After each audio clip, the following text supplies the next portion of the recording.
Welcome back to Solynod Hex, everyone. Today we are holding session number 528, and today's session is sponsored by our generous patrons and donors.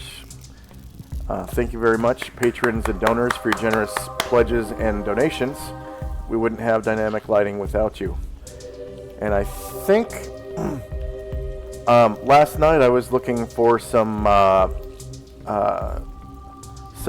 legend markers for world maps that were animated, but I couldn't find any. I was gonna buy another token pack last night, but no one's made animated map legend markers yet. So wink wink nudge nudge if there's any content creators out there. Players at this time, if you haven't already done so, go ahead and add 528 points to your player character. And we will jump in to our, there we go, now I can hear myself, our encounter with the coalescence. So players have set sail westward to the new world of Atreska, and along the way have encountered a couple of islands being used by the Enervian Royal Navy. And shortly after leaving one of those islands,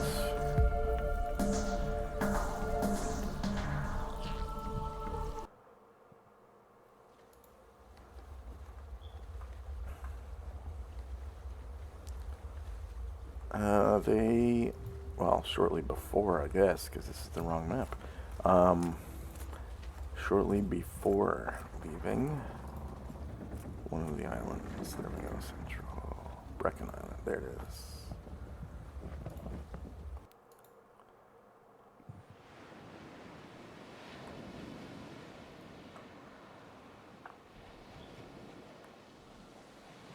Yeah, all right.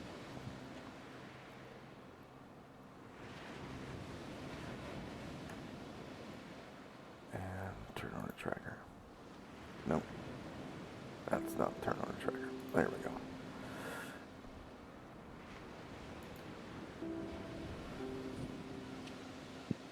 Okay. I am just gonna tell everybody this right now. I've been having some issues with my blood pressure this morning. Are you in any pain? No? Okay. Okay. So if I seem a little off, that's why. Yeah. All right. So it looks like combat has just ended. Because I don't see any living coalescence on the tracker.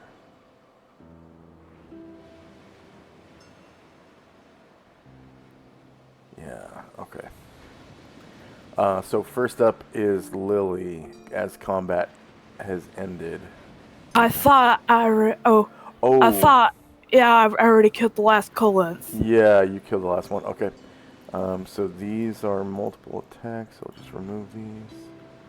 And then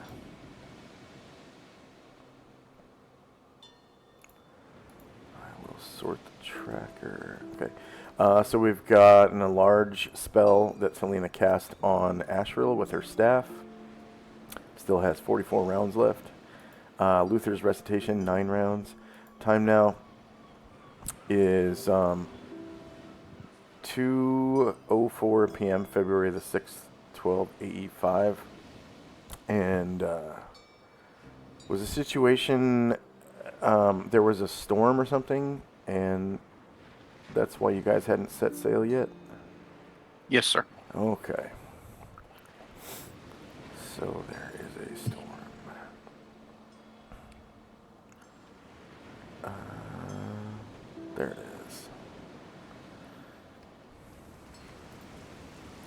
And then first up is Tenzi and company. Seeing all the colons have been destroyed, Tenzi will head back to the ship and walking across the water. And Ashrael is going to become ethereal. And then and that'll be it for us. All right. So as he enters the border ethereal, everything around him becomes sort of like smoky and nearly immaterial. And he finds himself able to slip through the cracks of like in between wood planks and stuff, and through keyholes, and his movement rate is doubled. And to everyone else, it seems like he disappears, unless someone has true seeing. So we can make him invisible now. Let's transform. Oh. There. Multi-sided. Choose side. Is there an invisible version? Oh, there it is. Okay. So he disappears.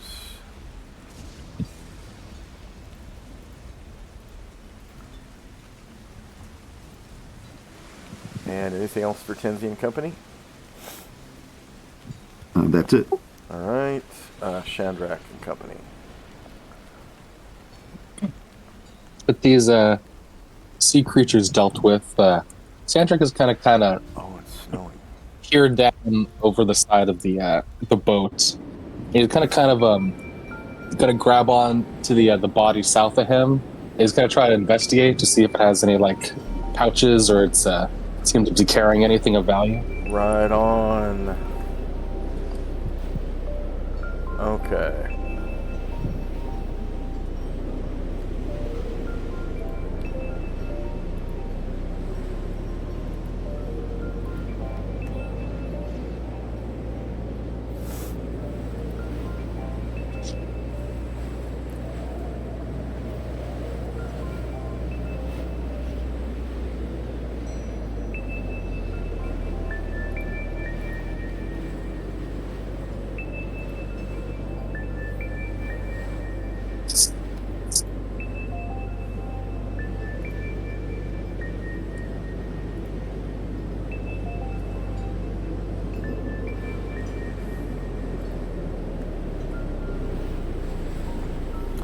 Okay, it seems you're in luck. Because they do have like these harnesses that fit over their like slimy, kind of scaly skin. And each harness has a pouch, and you kind of dig through this one, and you find 10 olive green stones. So it seems they've recently made a haul. And you can see each of these coalants has said pouch. Okay. Yeah. And So 14 total, I think. Yeah.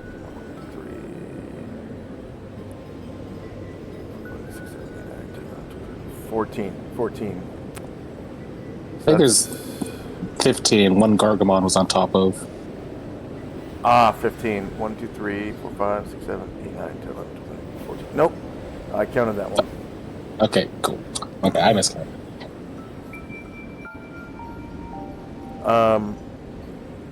So yeah, yep. These like olive green stones. They're cut and multifaceted and beautiful. And the pouch contains 10 of them, albeit they're wet. So Yeah. and carefully not to drop them into the water. You know, he counts out 10. All right. Seeing this first haul, Shandrak will take a moment to appraise them. All right. It seems that these are peridot, and they're worth 500 GP each. So that one hobgoblin Right. was literally carrying 5,000 GP worth of stones. Hell yeah. Shandrak pulls the stones out and says, "Oh, we got a jackpot of jink here, lads. Everybody start checking these sea beasts." And everyone And, can see these mhm. like beautiful olive green stones in Shandrak's hand.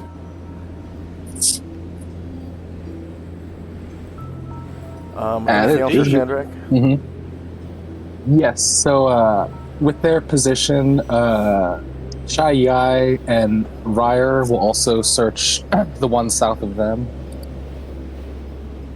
All right. So a total of 3 have been searched, and so far you've found 30 of these stones.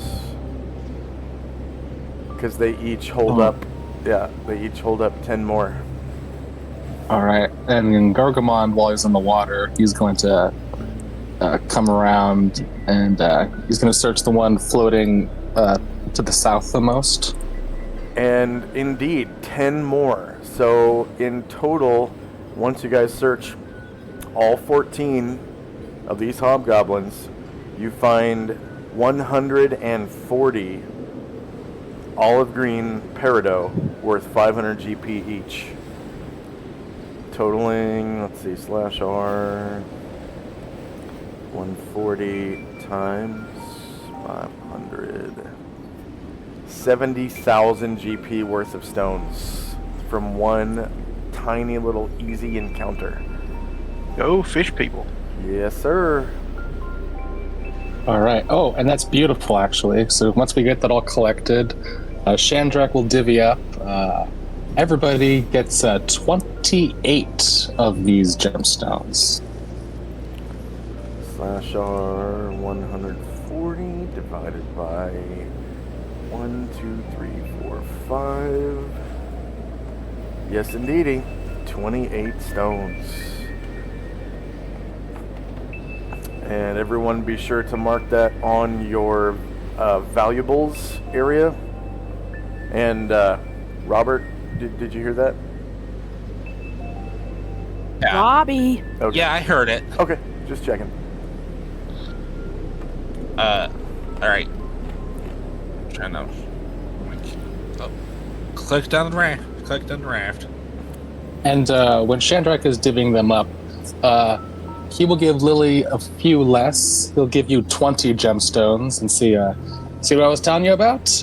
You've already paid your debt off, and here's the extra. So you get 20, Lily. Lily's like, thank you. Lily's like, yay, paid my debt off.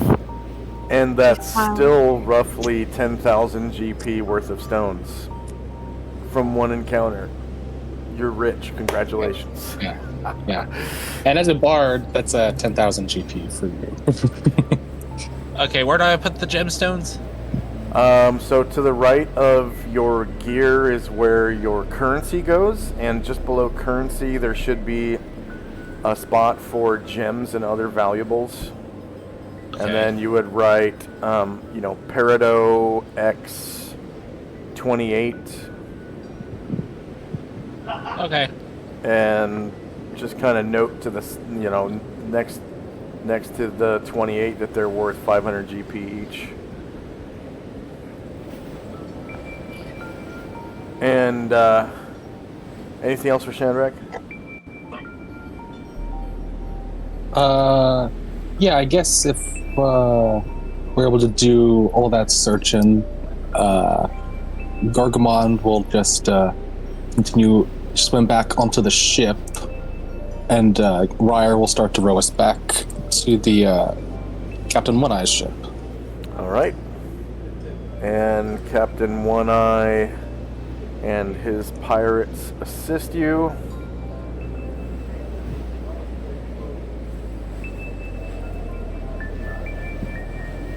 And you have control of the dinghy? Yeah, Yes. all players, okay. So... you make your way back.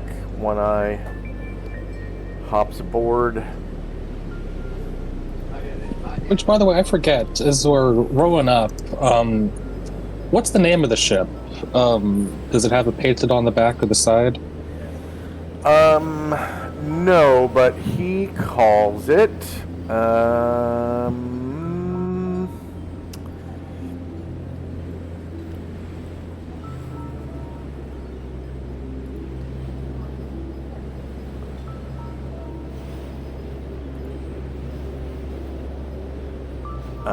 that's weird. That's weird too. He calls it the Scary.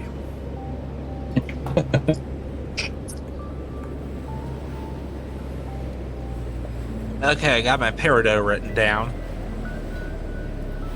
Yeah, those are 28 and 500 GP. Yeah, I got it written. I got the peridot written down. Captain of the merry ship Scary. Which is ironic, because he's cool. Do I put anything in the gold or platinum or that? Nope, just the gems. Oh, okay, and I have... That's a worth... 28 peridot is worth 14,000 GP. Yeah, there should be a little slot that says total GP from gems. Below Just, where you could put your GP. Yeah, you might want to make note that peridots are worth 500 GP each, just so you, if you haven't yet. Oh, and quick shout out to Thaco Tuesday. Thank you for resubbing with Prime. They've subbed for 33 months. Thank you so much. All right. Next up is Mystique. So, Mystique pockets the peridot she was given and proceeds to clean her trident. Oh yeah, all the guts and stuff on it. Yeah, she pulls out like this cloth and just starts wiping off her trident, cleaning it. All right. You're gonna hear her humming a little tune as well. And the prongs of your trident vibrate as you run whatever cleaning method along its tines. And anything else for Mystique? Nope. All right. Shinzo no Hangmai. Well, as we're done with the searching, I will sit down in the boat and following Mystique's lead, I will begin to check for nicks and smoothing out my blade. All right. And you know, your blade seems undamaged, albeit a little dirty from cutting into one of those covalents, maybe. Filthy animals. Yeah. And next up is Lily. Lily will go ahead and jump onto the ship and Alright. check her. And I was like, wow, those colons are very horrible things. Yeah, they be all over these waters, unfortunately, says One Eye. And he looks at you with his one eye. I was like, yep. Horrible indeed. I'll end my turn here.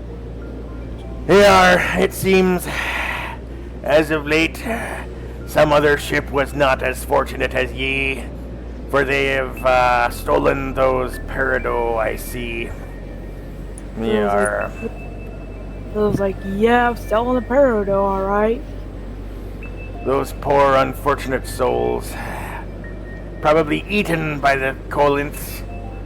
Yep. They are. And That's just nasty. Yeah. Tell me about it, Shinzo. all right. End of round. Did anyone have any plans on doing anything before the storm lifts?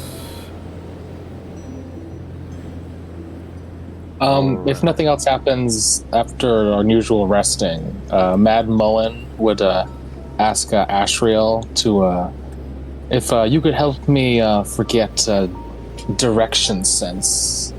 I don't think I need that as much as I originally did. My son, your limited wish shall be granted you. When his brain opens up.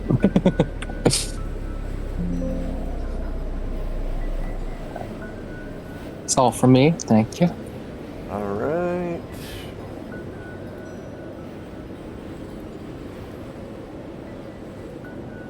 So we'll go back out to the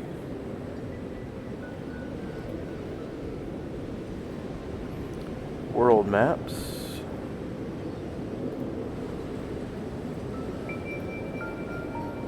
Okay, here we come.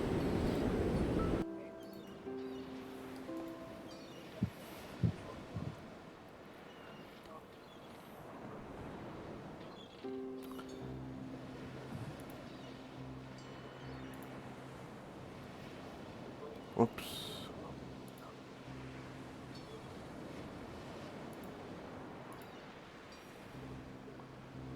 Trying to load the chat archive real quick.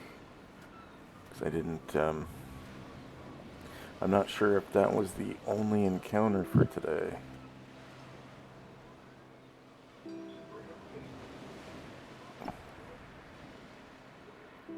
I just want to check the weather too. I can't remember if it was a blizzard or... I mean, a storm would be a blizzard in wintertime. Gateway timeout. What?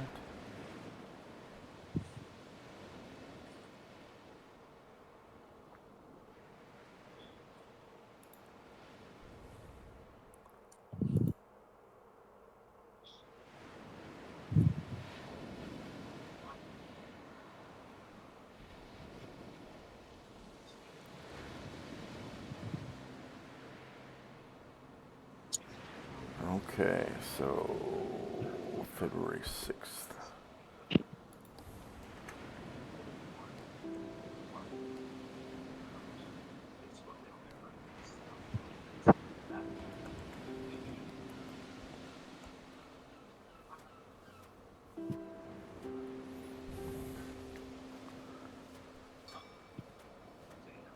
Yeah, storm with precipitation, of course. All right, so the rest of the day goes by without a hitch. And the following day, we'll see what happens. So that was the 6th. Encounters, aquatic, saltwater, temperate surface, February 7, 1285, still winter. Alright, so the next day the weather is favorable, albeit rainy. So it's overcast, but there's a decent wind, and let's see how far you sail. So he sets sail, and it is a galleon. Favorable, and you're sailing 24 hours a day. So you're able to make it 144 miles and no encounters. So just kind of due west. 144.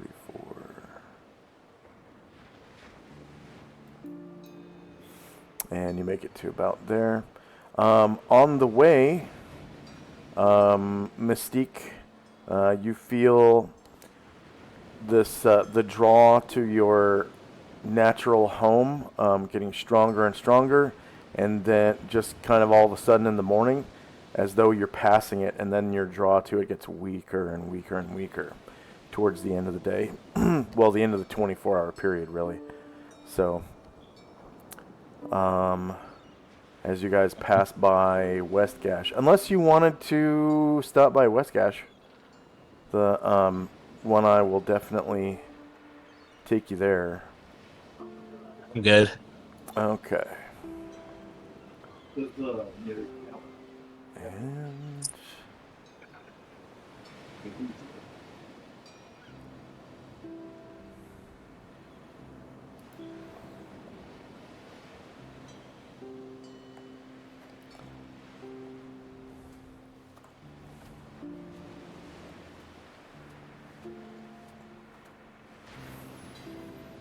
okay, so the following day, I rolled Hurricane, so I actually have to roll Hurricane twice in a row for there to be an actual hurricane.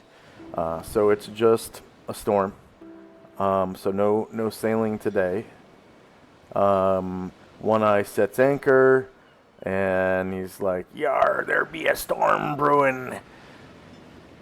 And you hear the ching ching ching ching ching ching ching ching ching ching of the chains as they release the anchor, and you guys sort of just camp out on the deck or whatever for the day. You know, hang out, and then go back to your magnificent mansion at night.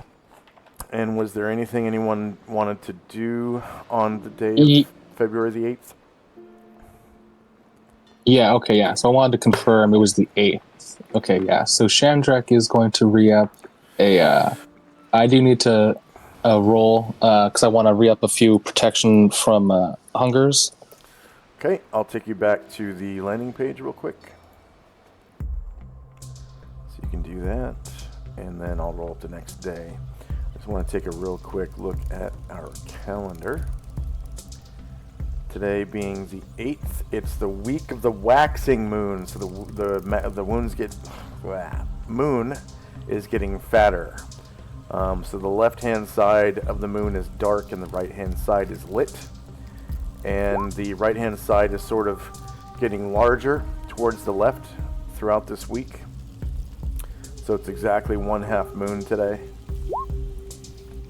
with the right-hand side being lit. And you are 1 week from the... No, sorry, less than 1 week from the full moon season now. 6 days, and it'll be the 14th, which is the first night of the full moon season.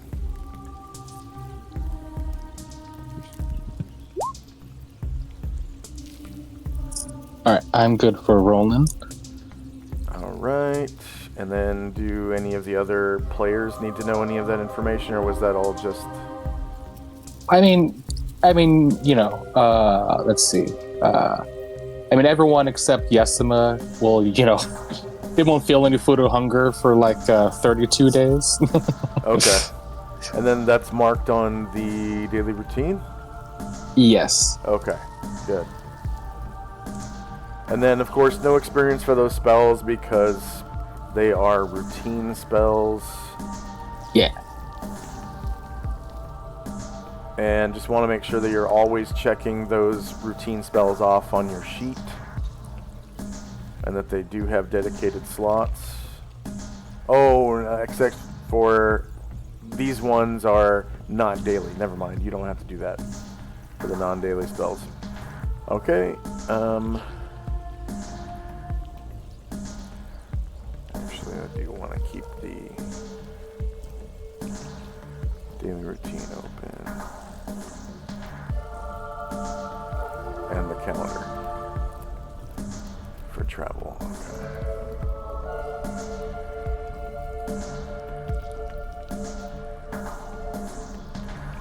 Alright, so on the day of the 9th of February,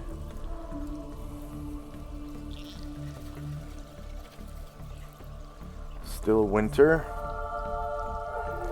So today it's just a regular storm. It's not you know, there's no chance of hurricane. So really rainy and windy, and Captain One Eye again decides to batten down the hatches. Yar! Batten down the hatches! Swab the deck! Walk the plank! And no sailing for today because it's just too dangerous. And because the galleon is so big and he's set anchor, there's no chance of you guys sinking during the storm because your what's it called? Seaworthiness is over 100% when he does that. So it's nice and safe.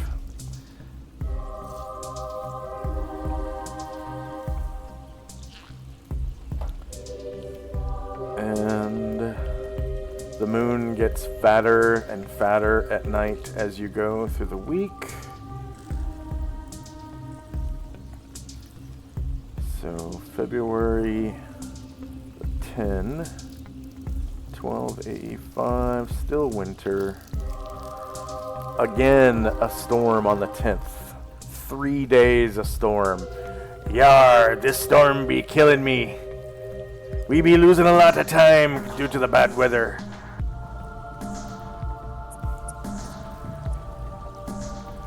Okay. Then February the 11th. 1285, still winter. A gale with no precipitation.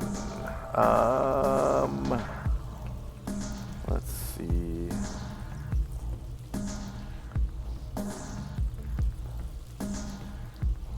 I can't remember if gale has seaworthiness. I'm gonna check real quick. So galleon. Okay. Yep, gale does trigger a seaworthiness check, so he's not gonna risk it. And he's gonna set anchor. Batten down the hatches, there be a gale. And there's no precipitation. So all these storms have been snowstorms so far. So the deck is like on the daily been covered with snow, and they just kind of sweep it off the edge with brooms and squeegees and stuff, and kind of go about the daily deal. But you're getting pretty close to the full moon season now, with it being the day of February 11th. And the full moon season will start in 3 days. And you know what that means. So here we go for the 12th.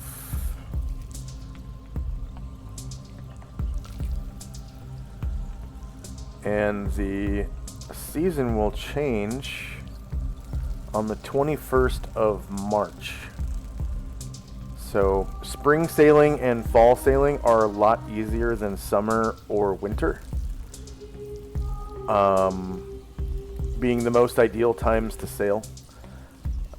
But it looks like you might miss that window, because I'm sure you'll make it to Etreska before the 21st of next month, because you're like roughly halfway right now, is what One Eye tells you. Yar, we be halfway there.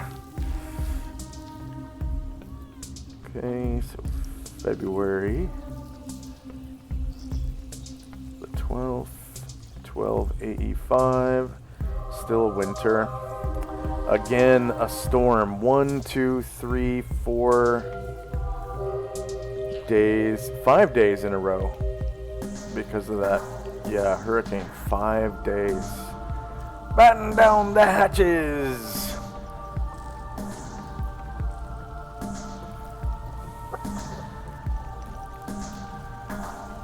And February the 13th.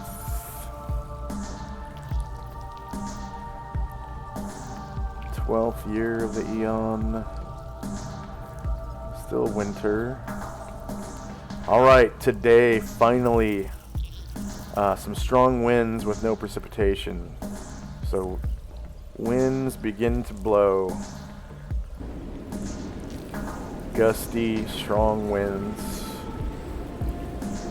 And that's going to make you sail real fast. And there's no seaworthiness check for strong winds, I believe. Can you move us back to the map? I'm still on the landing page. Yeah, sure. Let's see. Galleon. Strong winds. Yeah, I'm on the landing page too. Yeah, you all should be. And I'll bring you back now to the ocean map here.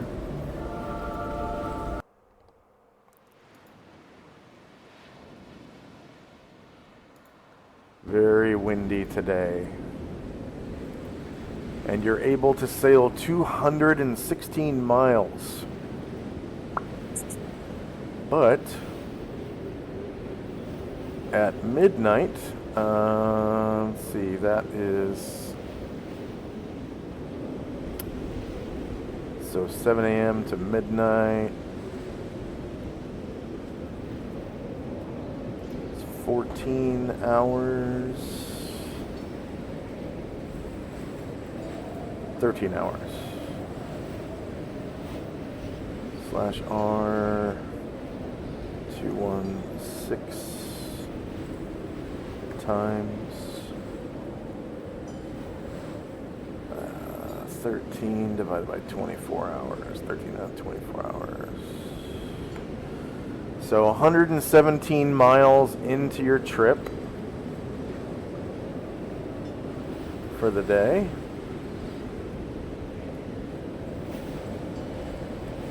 You make it off the map, okay?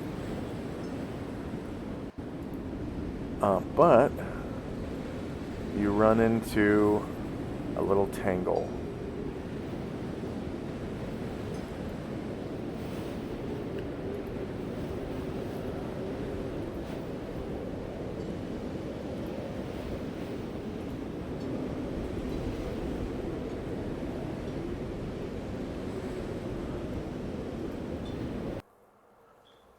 Okay, so there's wind today.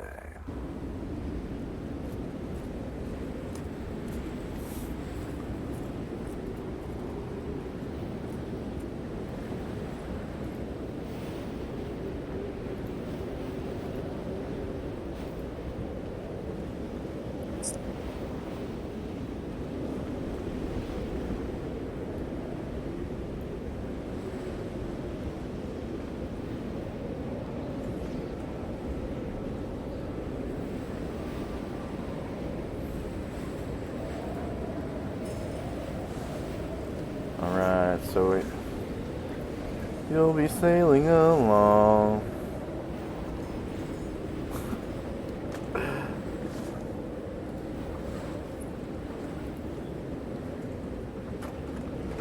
On Moonlight Bay. Alright. Let's copy.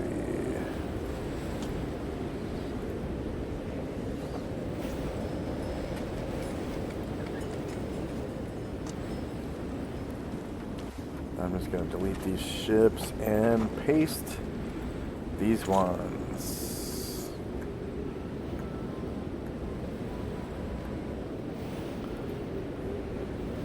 Actually,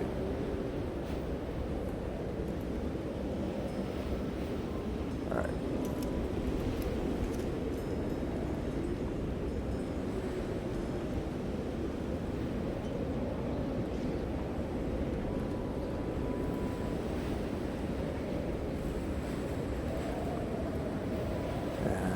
Send it back.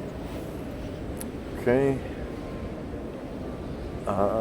So this is days later. I need to reset the tracker here. Remove all turns. Clear. And it's actually 12 midnight on the 14th. Midnight being the first hour of the day. So you're into the night of the 13th and it's midnight on the 14th. So Midnight.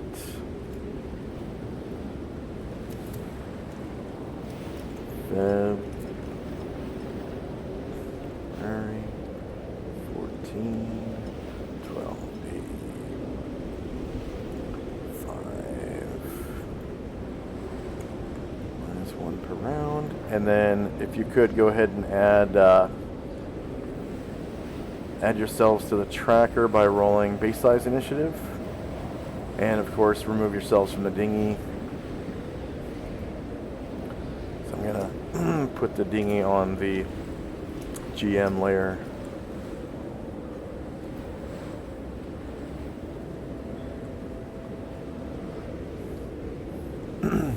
All right, so yeah, it's midnight. Some of you, you know, are out on the deck, I guess. And you know, like you feel the ship stop, and that's why we'll say one of the pirates comes into the magnificent mansion, and they're like, "Yar, we need your help with something." And you're like, "What's wrong?" And they're like, "We've run into a morass of weed." And there is, as you guys get out onto the deck of the ship, this giant mass of seaweed has trapped the ships. Seaweed. And it is enormous. Let's see, plant.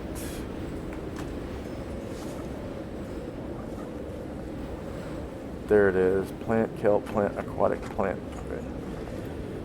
And we'll make it really big.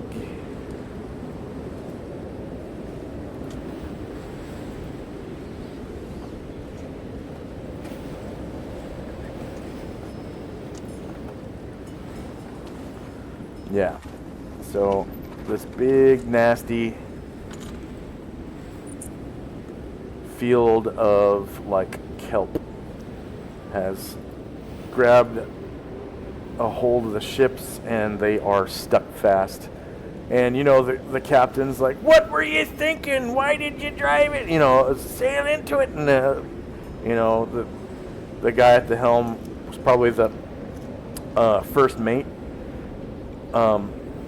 He's the helmsman at night, and he's like, "But Captain, I couldn't see it."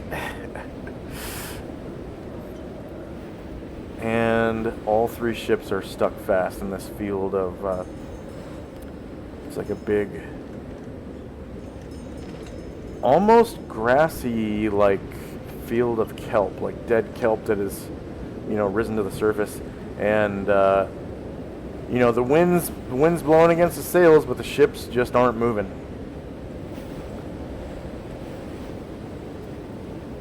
Let's make it a little smaller. Okay.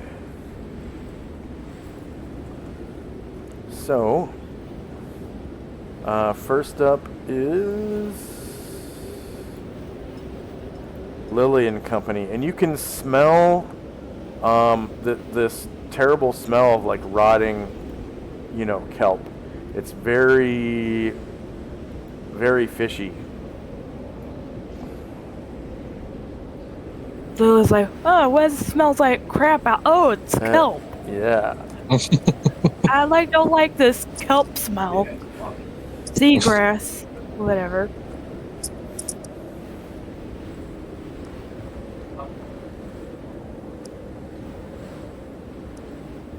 Oh, I don't like it.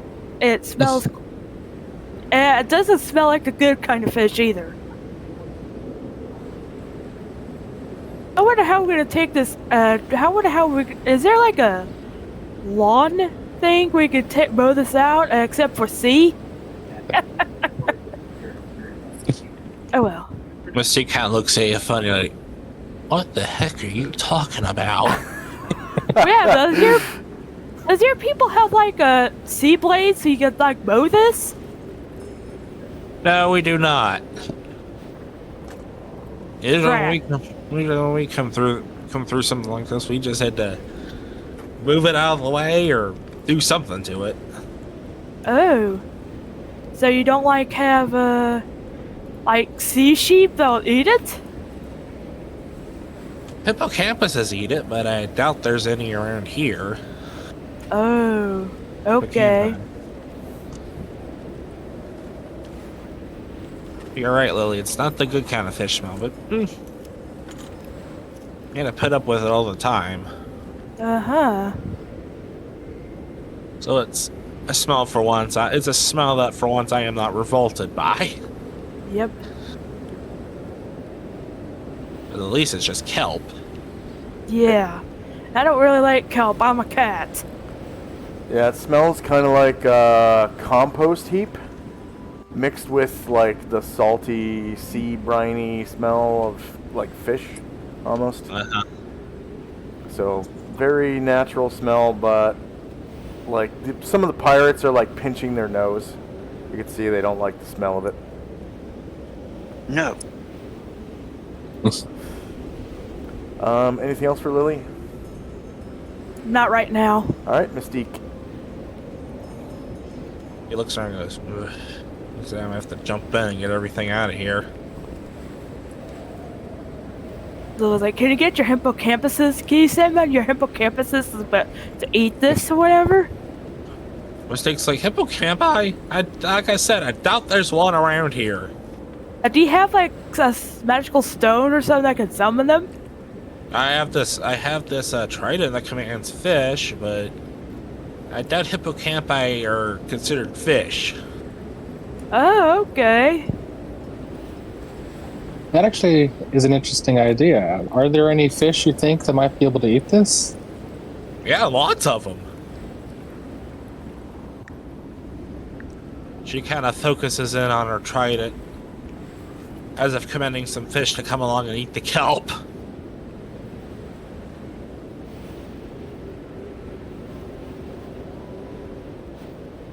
Okay, so Like she's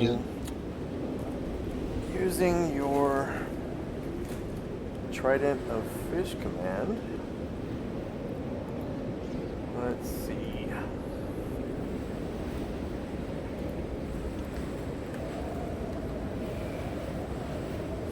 Trident of Fish command.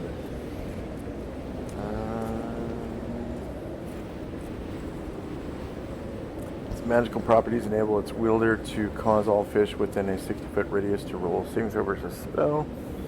It uses one charge of the trident each. Failing this throw are completely under empathic command and will not attack the possessor of the trident nor any creature within 10 feet of him.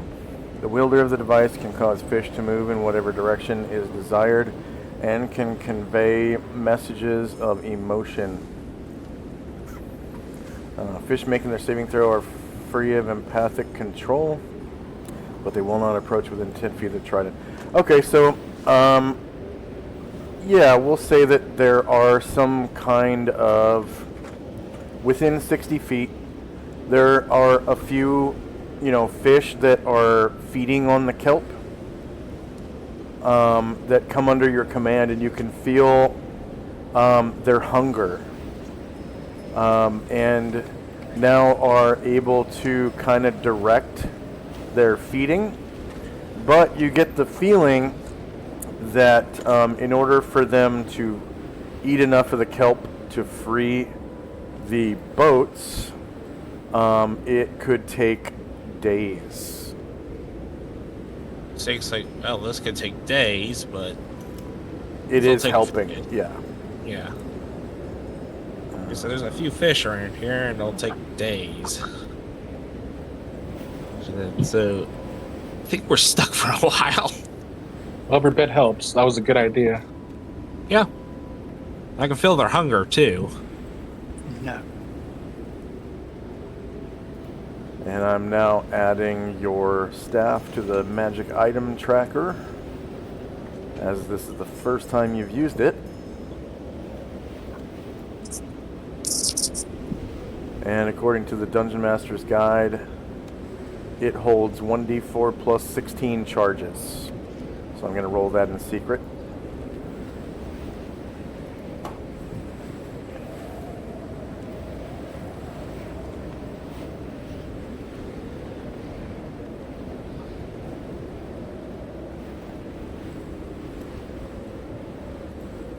And that is a trident of fish. Command. Held by Mystique.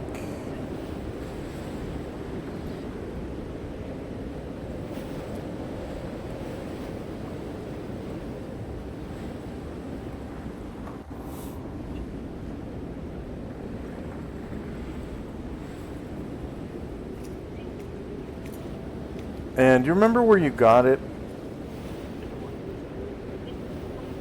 I think it was given to me during that one battle at the Shoggoth, I think. Yeah, the party gave it to you. Okay. Yeah. It was the first piece of treasure I got. Let's see, I'm just gonna make a note that you used one charge while stuck in seaweed at sea. Okay. So in my notes, it looks like we got that on looks like session 460. It was an old Merilith treasure. Nice. Session 460 from Merilith. Excellent. Thank you. And it looks like, and it specifically it says we called it Merilith Dormitory 1 is the room we fought it in. That's what my notes say. Good. Merilith and Dormitory 1. There we go. Thank you. All right. And then I am going to grant Mystique this bonus for having a good idea. And next up is Tenzi. Hearing what Mystique did, Tansy said, that's a great idea. Maybe when they get full, you can sense when they're full, and you can try to have them go and find other fish to come and help. Hey, not a bad idea. And then how can I see how far in front of us the kelp extends, or to the sides? Not by the starlight, no. Okay. The water, even seeing the water is a little difficult because of the light surrounding you. It seems to be making it actually more difficult to see the water because of the light. Because unless someone goes to the edge, I guess, of the deck, the railing or whatever, and looks over, holds the light out. Like you could go up to the prow of the ship or something, and because they don't have those lanterns on these prows. Beacon lantern, I think, is what they're.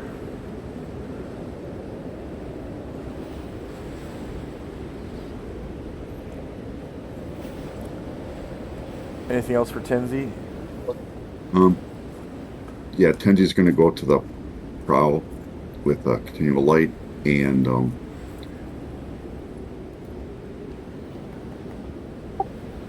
he is going to prepare to cast the spell. All right.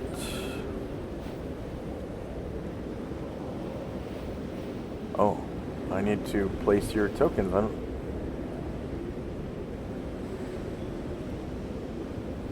I don't see your tokens. Yeah, I don't see it either. It was right by where, right here somewhere. I'm trying to... Huh. And it's still on the tracker too, which is the strangest part of it. Yeah, and when I look on it, when I highlight it on the tracker, I don't see the box for it. You're back here somehow. I got you on the middle ship. Okay, so you head out to the prow of the boat, and you can see. Wow, you just disappeared. Oh, that's Airdrin. That's Airdrin. Okay. Alright. So, yeah, you head out to the prow. Stand up on the edge of the prow there. And, you said you held out a light? Or, oh, you're casting a spell. Okay, so for next round. Well, I have a continual light thing I'll drop. Okay. Pull it out from inside my cloak.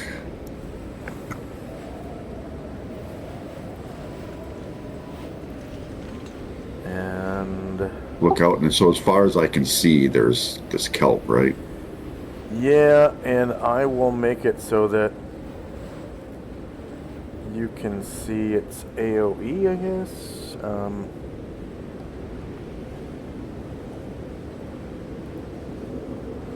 And I'll put it underneath you guys, so send it back.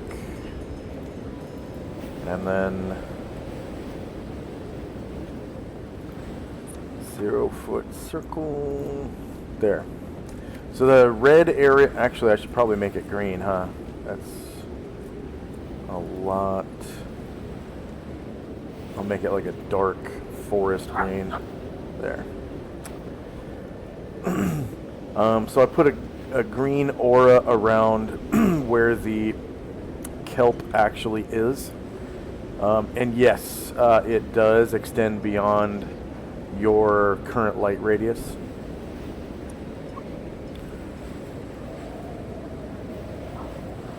Okay, that'll be it for us this turn. All right. And Shandrak inside the Mighty Servant.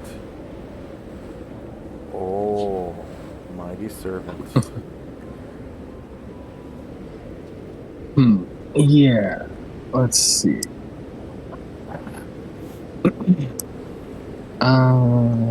I think first, Gargon will kind of he'll come up kind of close behind Tenzi, near the front of the ship, and he's gonna try to hack down with the point of his halberd, see how much he can do to this ivy with his halberd. All right. So he starts hacking away, and we'll say that like there's a little bit of a buildup underneath the prow that he's able to cut away, and let's see, I'm gonna put the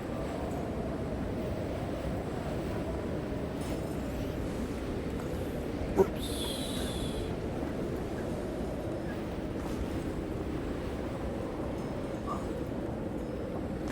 Okay. So just after a few cuts, the ship lurches forward 1 square, and then there's this huge buildup where it just stops. It jerks forward about 5 feet and stops fast, and you can see it's like compounded now, where the part that you have cut away has spread open and then further gripped onto the ship even higher on the outside of the hull. It does look like we're pretty close to the edge, though, with that little scoot forward, though, which is interesting.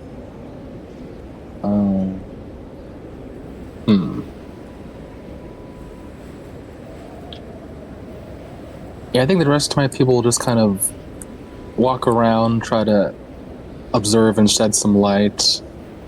And, for now, I'm just going to wait to see what Tenzi's spell's doing. Okay. As your people look around and take a look, you can see that there is a short wake in the seaweed behind the ship, where the ship has passed through, and then the the kelp begins again, and the kelp is so thick. Now that you take a look at it, it appears so thick in parts, other than where the wake is immediately behind the ship, that you could probably walk on it. It's so dense. And Dang. it's kind of like, tangled up like ropes and floating on top of the water. And there's like this weird, wave effect, but it looks like it's pretty solid ground for the most part. Okay, I think the only other thing I'll do this round is Shai will call forth the Lude and ask him to carry her again. All right.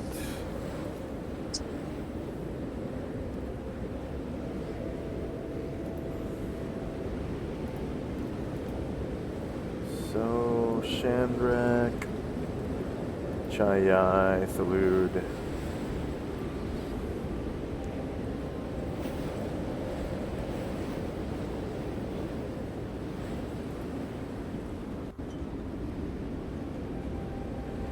Oh, yeah.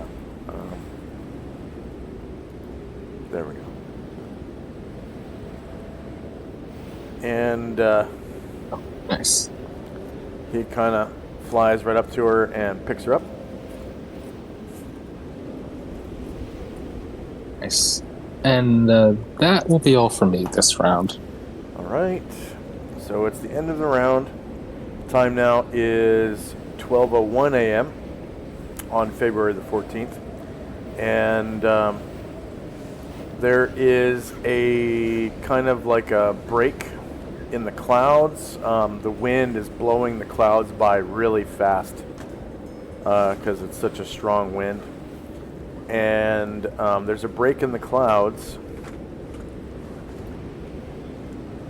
And the moon comes out.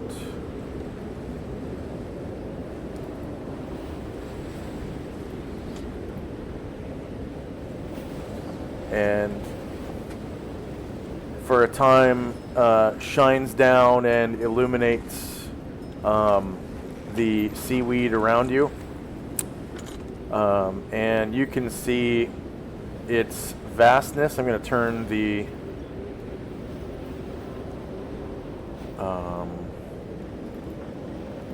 like a little bit of ambient light on so you can see. I'm going to give you guys about let's see, daylight mode. I'll give you guys about 20% light. So it's going to be, oh, daylight mode is on for this map. Oh, that's Brecken Island. Never mind. Never mind. Let's see all pages. Let's see. Okay. Dynamic lighting.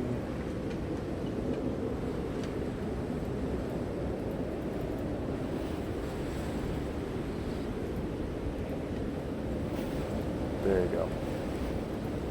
So it now illuminates, and you should be able to dimly see the edge.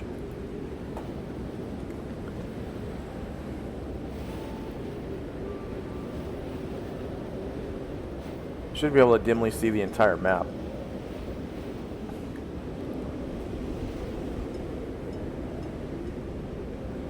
Oh, yeah, that's a big patch of seaweed. Yeah.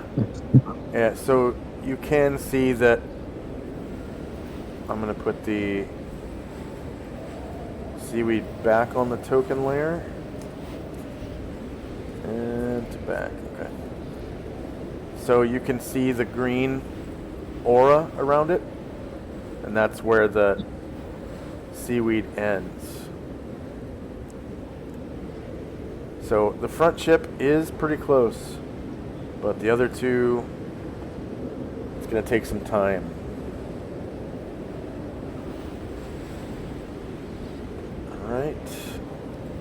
And then first up is Shinzo no Hangmai.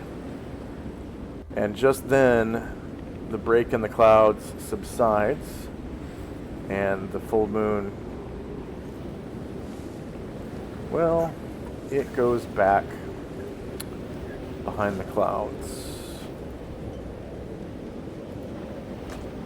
So what's Shinzo doing? I am going to simply. I am astounded at this. What I saw when the moon was out. So.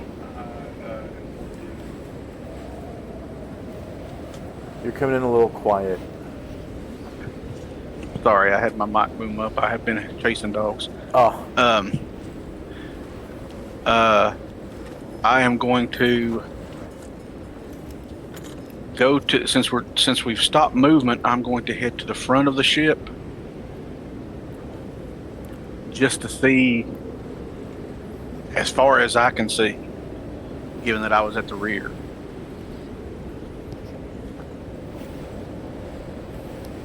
And I know what you told him, so I'm assuming I see the same thing. Yeah. The seaweed goes out beyond the light of his necklace.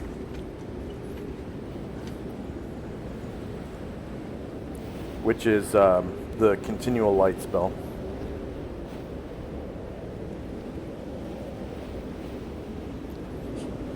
Does anyone have a light spell? I will ask him. Because then maybe we could use it on an arrow or something and shoot it out a little farther. Looks like he's casting a spell right now. Oh, if you okay. have Never mind. spellcraft, if you have spellcraft, you can probably tell what spell. I do not. Okay. In that case, I will be quiet and let him do his thing. All right. Lily. Lily is thinking if the seaweed is actually a living being, like a monster or something. Well, seaweed are a living thing, but you know. Yeah. From what you can tell, it looks like it is rotting. Like, you know, the spots that you saw looks like there's bugs flying around on it and stuff, and you can smell this, you know, the horrible smell coming from, well, a briny smell. Whether or not it's horrible is up to you. But it's got a rotten kind of fish type of smell, similar, yeah, I guess similar to rotten fish.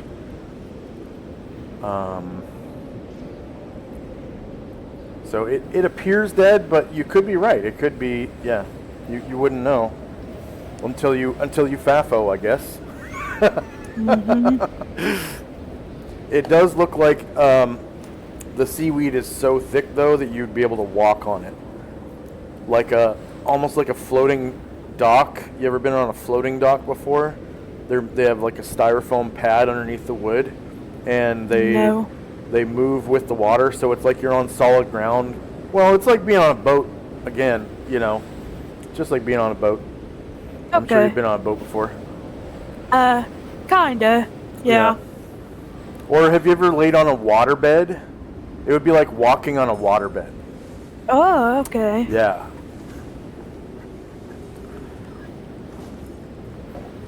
Yeah, I think that's a pretty good analogy, or metaphor, or whatever. Anyways, anything else for Lily? No. All right. Mystique. Senses the fish are full and tells them to go find more to help. Ah. Okay.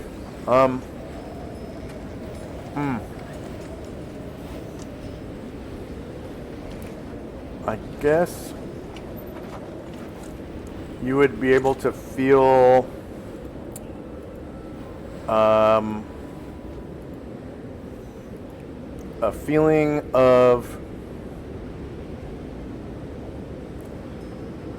loneliness coming from these fish. Oh, lonely feeling. Oh, just us, only us, is what you feel coming from them.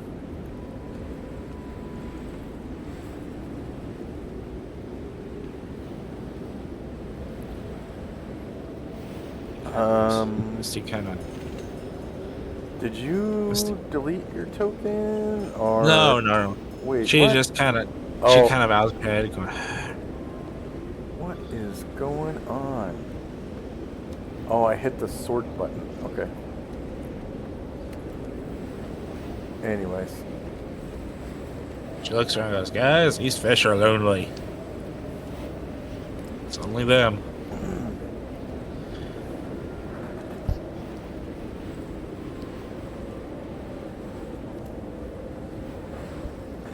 All right. Next up is Tenzi.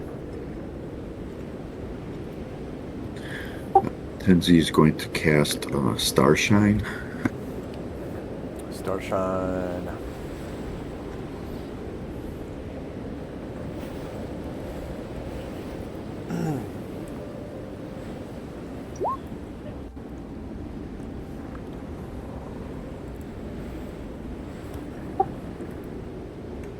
Oh, we don't have it. Third level priest spell. Third level priest, yeah.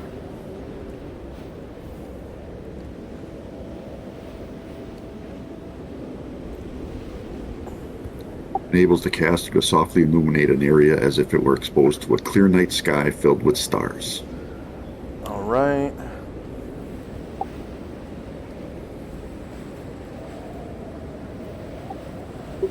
Has a range of 10 yards per level, so I'm just going to put it right at the edge of my vision for the center of it. And it's 10 feet square per level. Your 22nd level? 21st. 21st. So that's 210 by 210 area.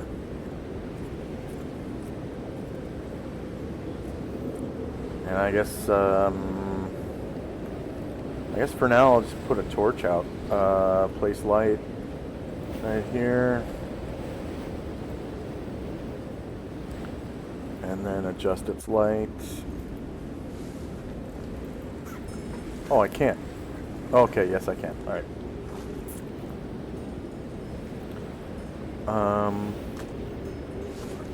So 210 by 210 would be 105 radius.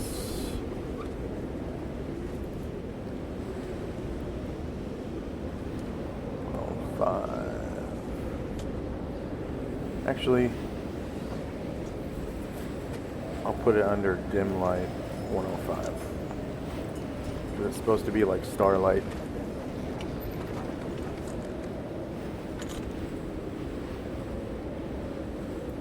Okay.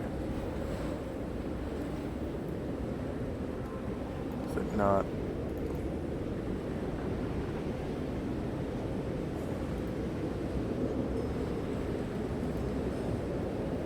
Have Mom check my blood pressure again. So you would only be able to put it to the edge of your light radius, and Yep. there it is.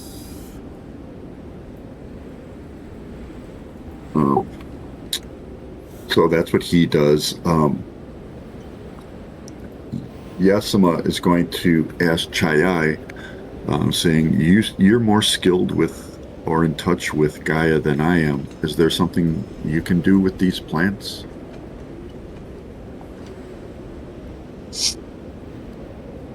Chai says, there may be something I could do. I could try my shape wood spell. I don't know if these plants will count, but I could try. Might be able to shape them out of our path. Well, that sounds like a good idea, if it works.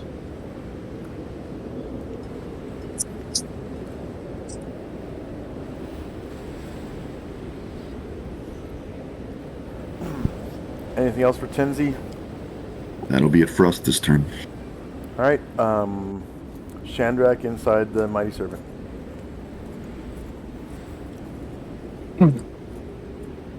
I'm sorry to interrupt, sorry. but I'll be back. I gotta have Mom check my blood pressure again. Okay. She's gonna check it through the day. We've been playing for a little over an hour, so why don't we take a 5-minute break, and we'll come back and we'll have Shandrak's turn for the end of the round. Sounds good. All right, so we'll be back in 5. I'm going to put up some commercials. So 5 minutes starting now.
I'm gonna have to get off of here. My blood pressure is 184 over 114.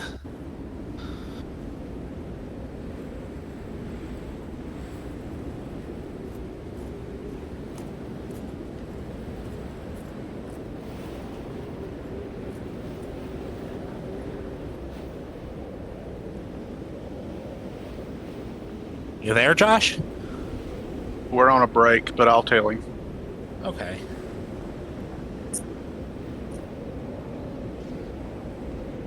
Thank you. Uh-huh.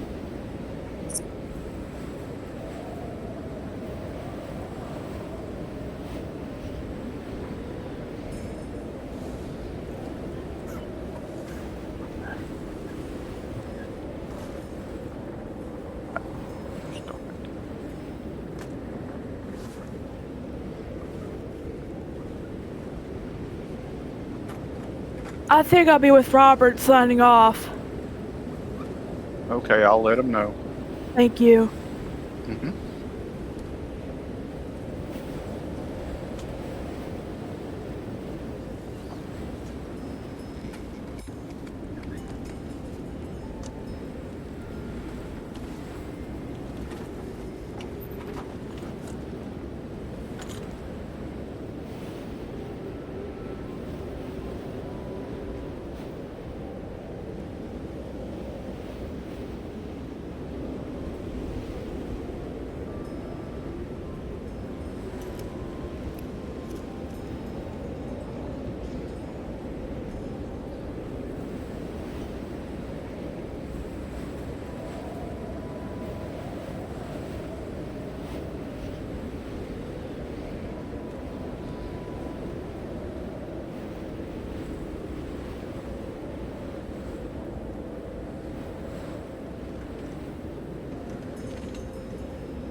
Alright, looks like we're back.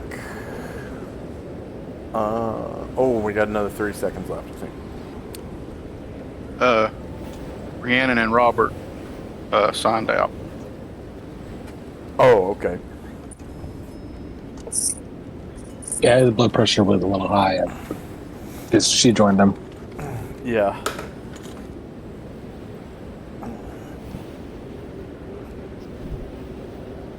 Okay, so I'll just put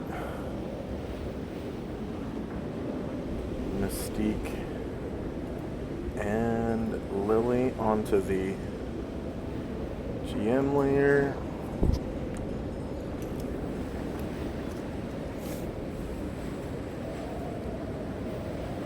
And all right, so we're back. And next up is Chandrak, who has exited the X-ray. Looks like.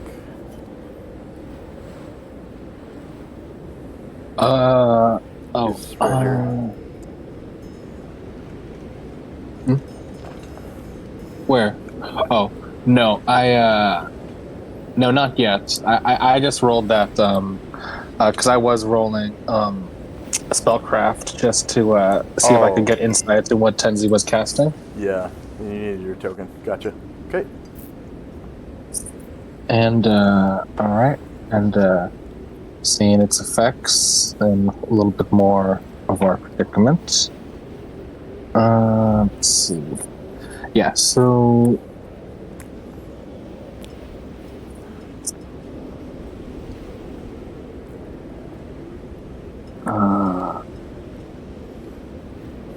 that's weird. I'm having a hard time lassoing, but,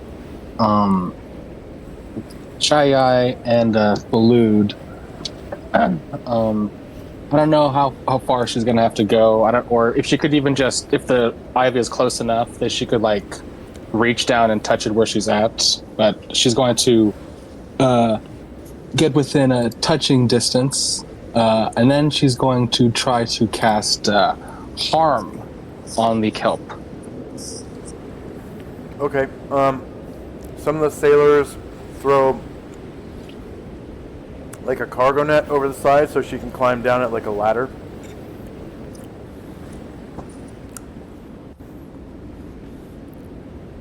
And touch it.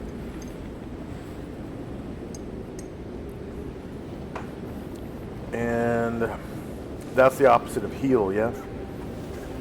Yes. All right.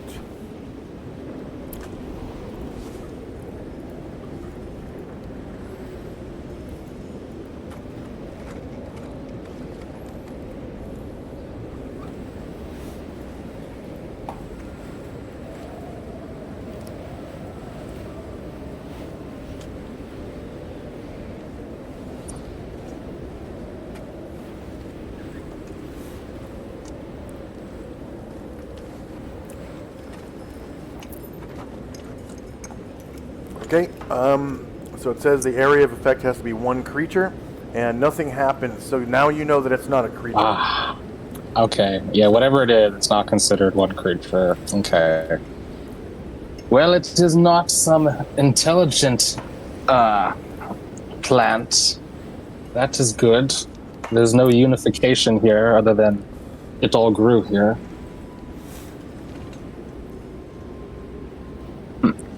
Does it wither a tiny little patch?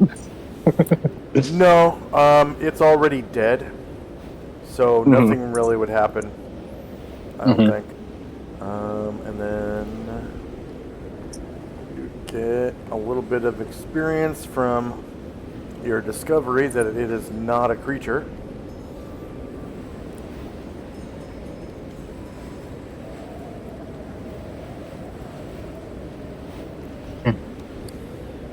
Okay, well, Chandrak says, well, yeah, it's not a creature, so I guess that makes sense why it hasn't fought back when Gargamon hit it. I could try and burn this thing with X-ray.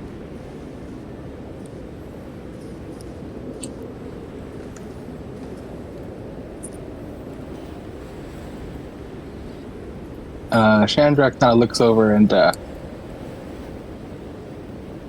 he's gonna wait. Just like, yeah, yeah. I'm gonna wait for you to be ready, and then just in case we need any water. But yeah, Chandra kind of he'll engage the thrusters and kind of fly up like 30 feet above the ship, and he will not this round, but he's gonna prepare to launch a fireball into this thing.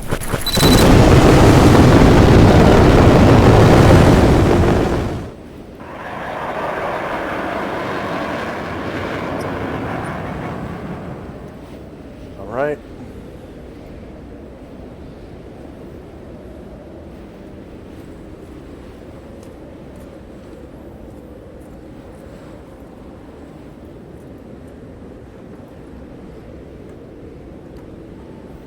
So time now is 12:02, and first up is Shinzo.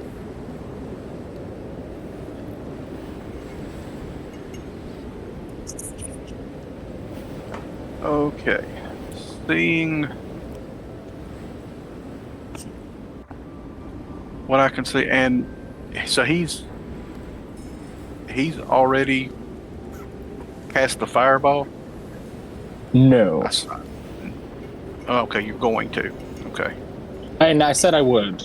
Like I announced it in character, but Okay. and I flew up like to get like a good like aerial view, but I haven't shot him one out. Well, in that case, I will just hold until I see what happens with what he's doing. All right. And next up is Tenzi. Tenzi casts another spell, Blade Barrier. Right on.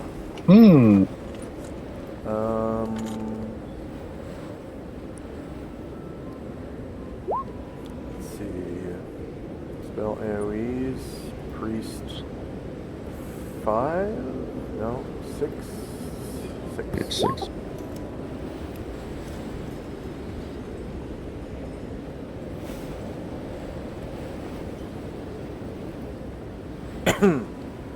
And I'm assuming you cast it sideways. Yes. Okay. And I want to. And I'm going to make it thinner and longer, slightly thinner and longer. Yeah. 5 to 60 foot square. I think 60 foot is what it's already at.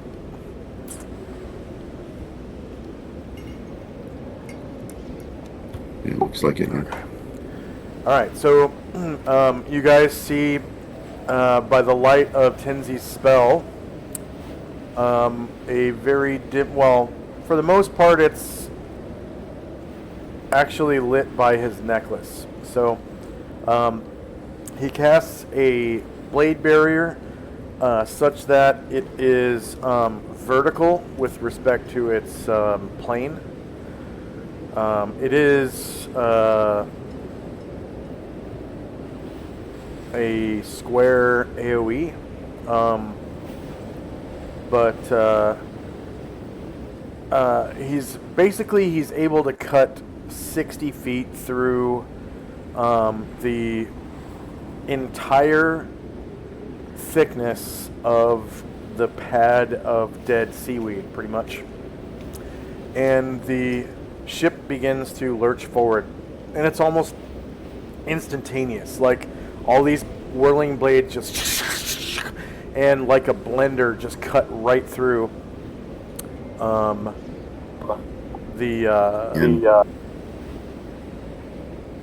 then the ship lurches forward 60 feet. So I'm assuming that you're dispelling the barrier so it doesn't cut the ship. Okay. All right, so I'll just put that on the map layer and use it in reference to the ship.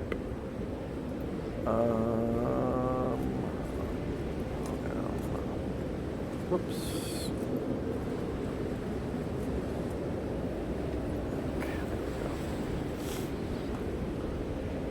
And Thelina looks on with interest as Shandrak gets ready to do a fireball. Yeah. And so you are able to get right there. And the spell is dispelled.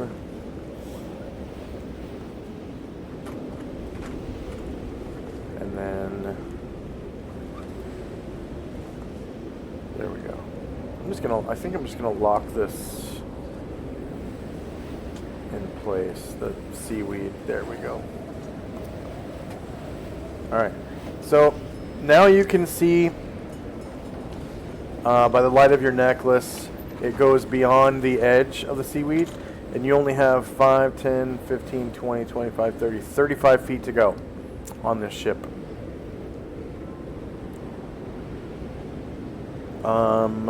That'll be it for us. Yeah, and then Tenzi gets 600 points for the casting of Blade Barrier, and also you get this much for the idea. All right, and then Shandrak and Company.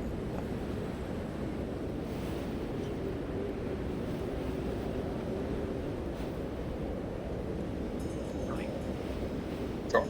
That's enough. It's okay, bud. It's okay. Darling, baby. Shandrak there? Oh, yes. So let's see. Shandrak is going to try. Yeah. Okay. Yeah, where should I shoot it? It's okay. Yeah. Everything's okay.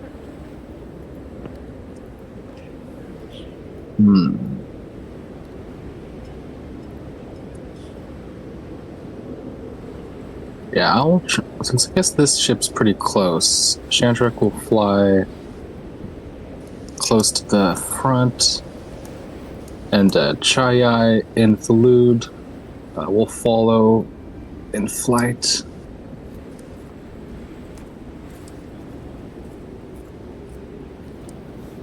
And then the Mighty Servant will launch off a right missile salvo.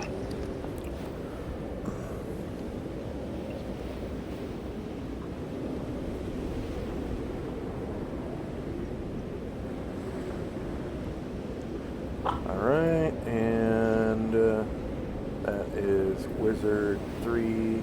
Oh, there you go. So you should, is that where you want to put, okay. Nice.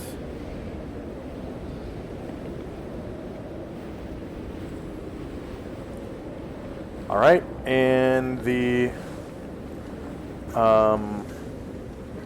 fireball explodes in a brilliant flash of light. What the?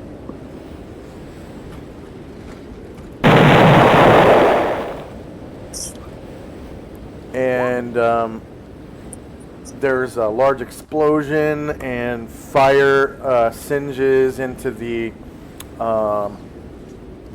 seaweed and burns it away, such that this ship is able to pass out.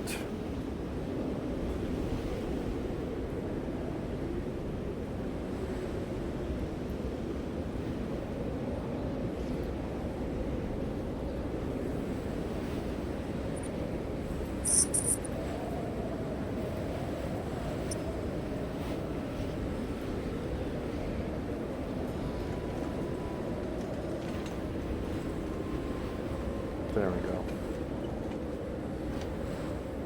Oh yeah. That should be on the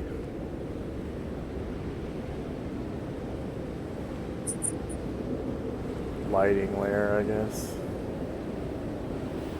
Okay.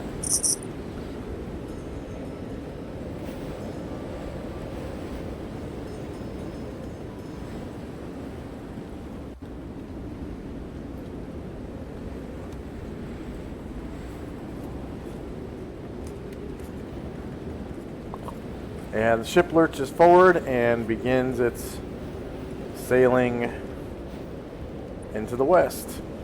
But the others are still adrift in the seaweed. And the captain has them pull down the sails and set anchor.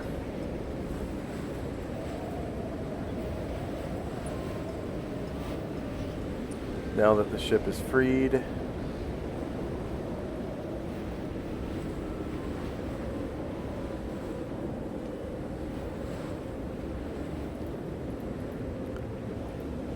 Okay. And then anything else for Chandrak?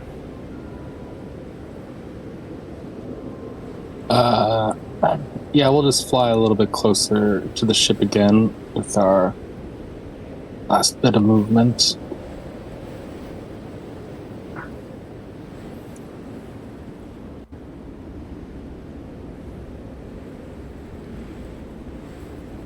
Make it near the back, and that'll be all for that turn.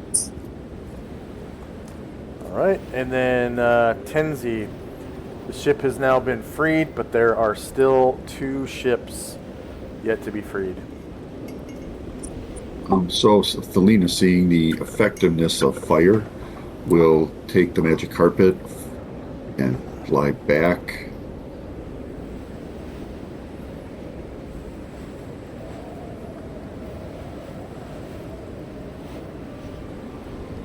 Huh. All right. Fly back.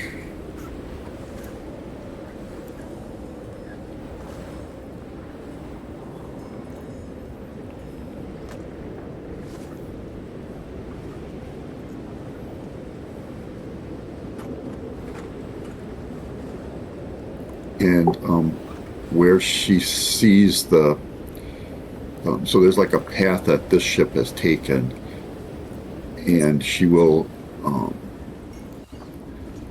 cast a fireball to extend that path 30 feet. I can't really tell like on the map where that would be. I can move her more, I think. Let me see what. Yeah, let's go forward. So here's your... I did kind of make fireball. It basically right. I did basically make it right in front of where the blade barrier was. Right. So that's what.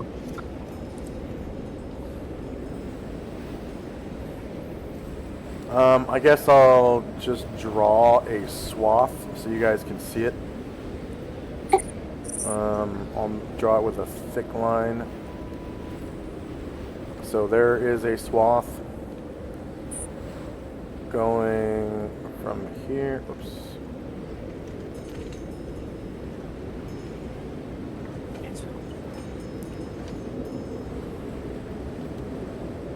It's an open swath going from there to there. Like that. Okay. Thanks.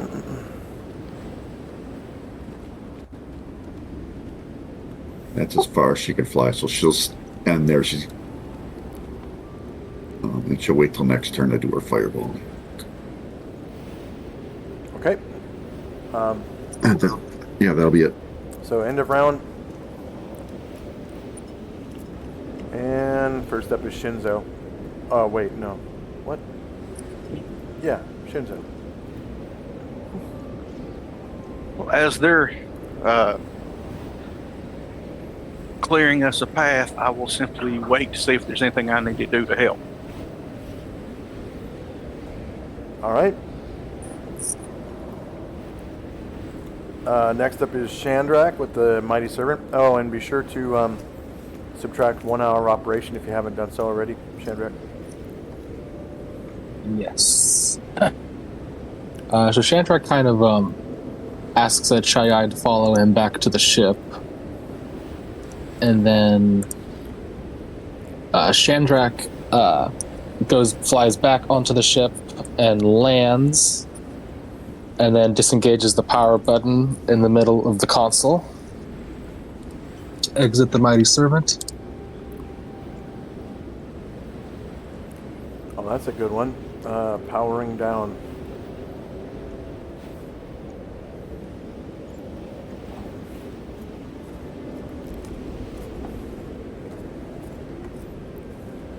And when Chandrak comes on out, There it is. Whoops. Yeah, when I come out. He kind of looks sheepishly at Shia and he's like, the mighty servant only has one fireball, but I can cast a whole lot more. I'd like to borrow Solynod and your necklace for your light, please. 1 second. Sorry.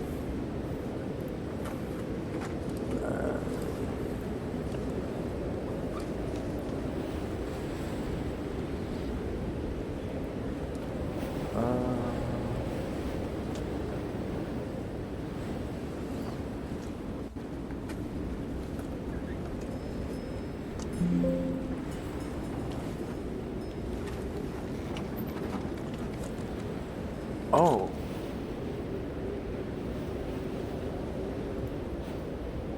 What?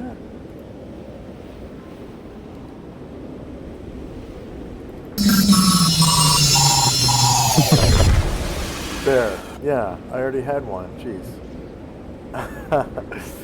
So that's what it sounds like. And then, I'm sorry, what did you say after that? After you power down the my servant?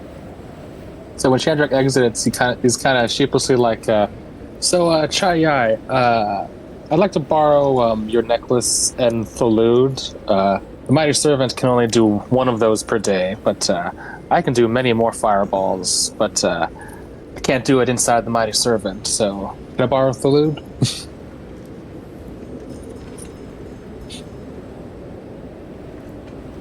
And Chai kind I of... only obey the wearer of the ring. You will not carry my love?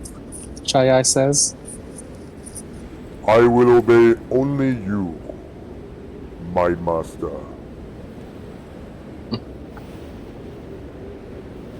Yeah, Chandra kind of calls and he's like, "Hey, Thelina, can I get a ride on your carpet, please?" Is it your wish that I carry him? It is, so that he may clear a path for our companions. Your wish is my command. And he comes over and picks you up. Scoops you up in his arms like a baby. And Chandler's like, all right, thanks. Let's catch up. I will obey only the wearer of the ring. Chai calls, "Fly him as far as you can to where the path ends." Your wish is my command. And he does so.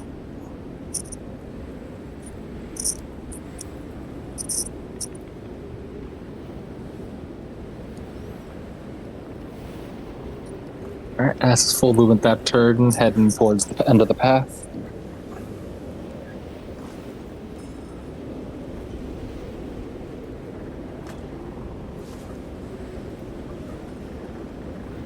All right, anything else for Chandrak? So, Next up is Tenzi.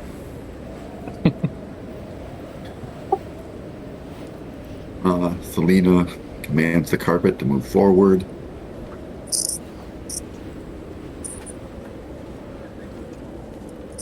And then this is your fireball right here.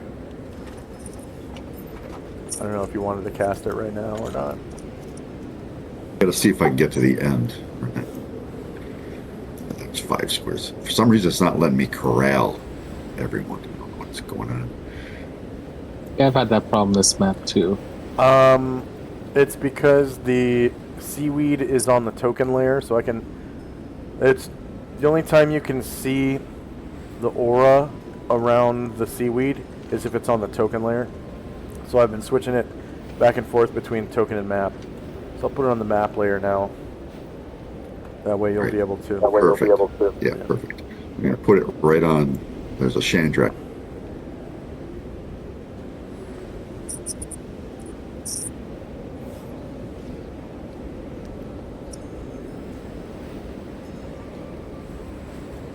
All right. And she's casting Delayed Blast Fireball. The AoE's the same for that, right? Yeah. Okay. Let's bring to front. Let's put that on the... Oh, yeah, I can't. Let's see, I guess I'll just lock it in place. And I'll lock the other fireball in place as well. Alright, so you can see as the fireball explodes, there is a bright flash of light, and the seaweed is blasted open and burned all the way down into the water, and it leaves a big open, burn spot right there.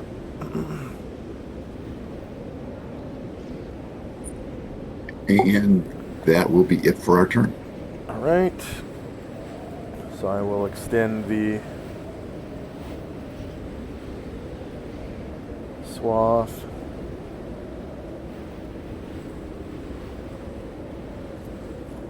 Like so. End of round. And next up is Shinzo. So yeah, you can see, Shinzo, that it looks like the seaweed is, able to be burned and cut so far, both with bladed weapons and cutting spells, bladed spells.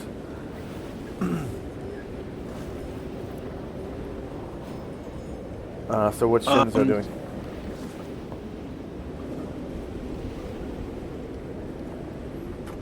I'm imagining a cutlass won't have a whole lot of effect on how big this area is.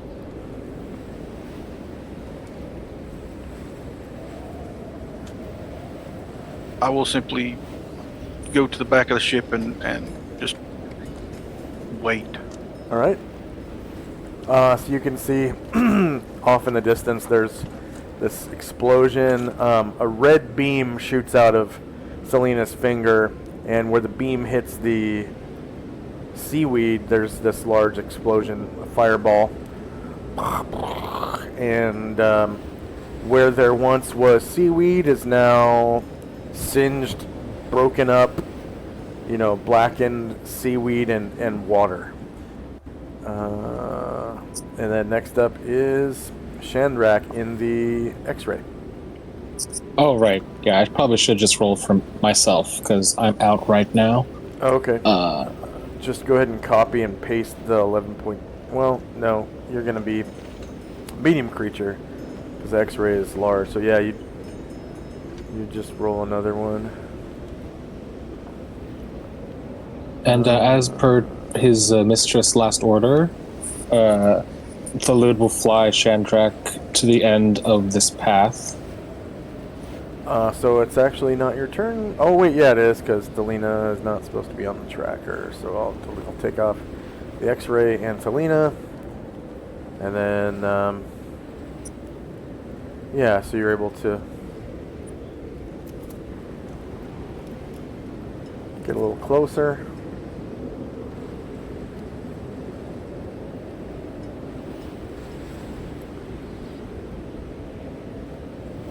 And anything else for Shandrak? Yes, so Thalud will make it to the path's end, and then Shandrak will, he will, using his staff of the Magi, he will conjure another fireball. All right.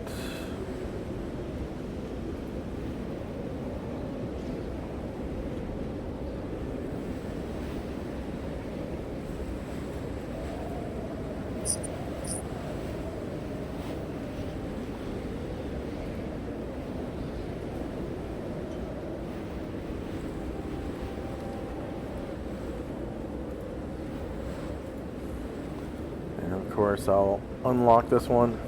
So you can move it.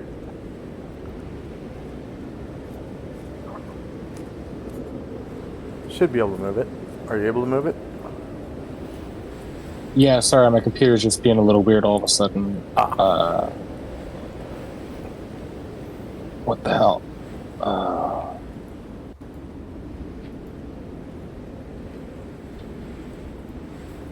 Oh, yeah, that's weird. My screen's like flashing. I've never seen this before. That's weird. 1 second. I will put you onto the landing page. Hopefully that will help.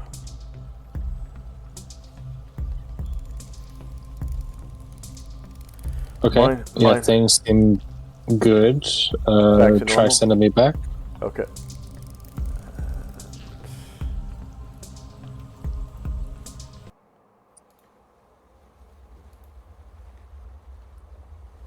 There we go. Okay. Let's see.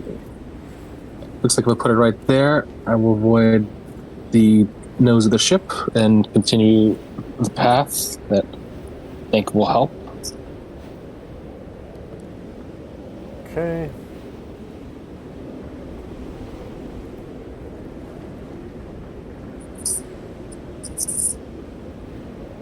And that does take a charge from my staff. Yeah. So that's in notes, magic item tracking, and we've got Staff the Magi with Shandrak. Just one charge? One charge for Fireball.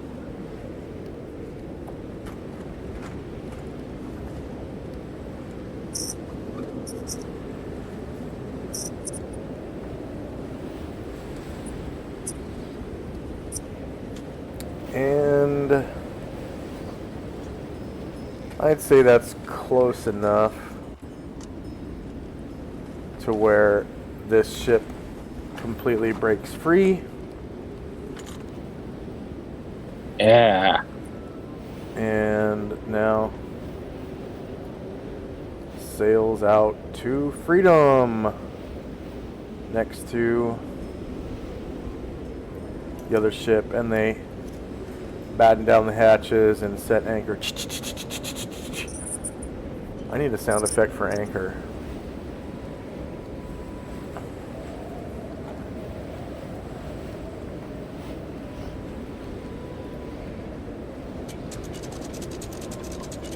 Loud noise! 60% of the time.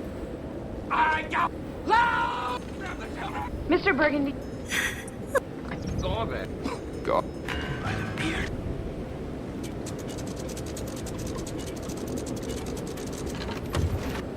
Okay, download MP3.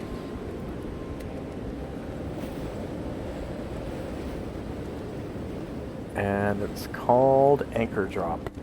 Anchor Drop.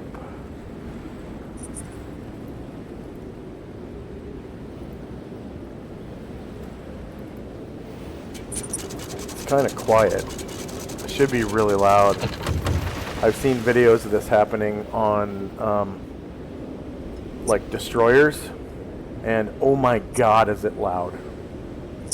And it like the chain falls so fast that it creates like, I don't know if it kicks up dust or if it's smoke, but there's like this white powder goes into the air.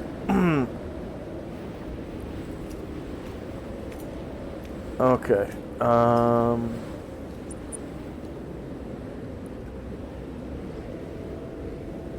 And then anything? What else did Shandrak's group do? Sorry.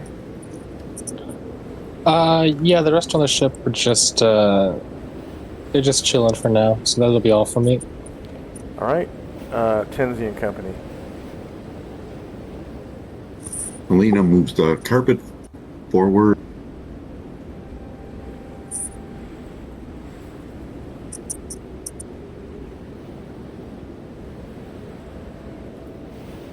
And I don't see the other ship. Yep. So she'll stop there, looking around.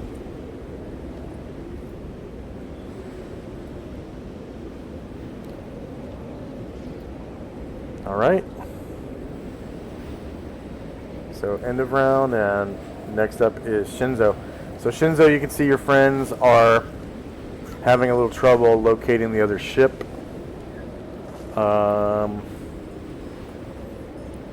And the captain of the ship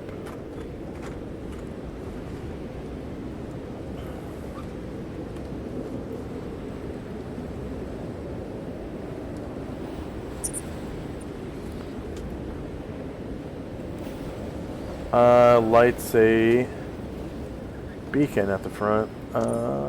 Beacon lantern. Okay, so miscellaneous tokens, light sources. I never did make a beacon lantern. Okay, hooded lantern it is then.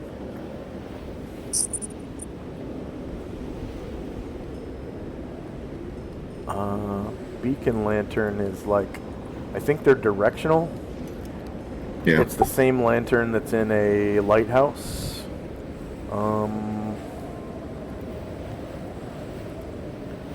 So Dungeon Master's Guide, Vision and Light, effective light sources. No, should be a table in the Dungeon Master's Guide for light radii. Let's see.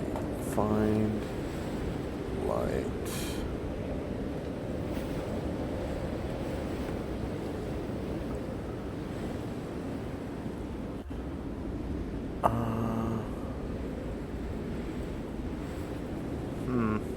Well, I can't find it right now, but I'll just make it like 120 feet, I guess. And it's directional. Total, I guess, maybe 15 degrees, we'll say. Save changes. And then turn it that way.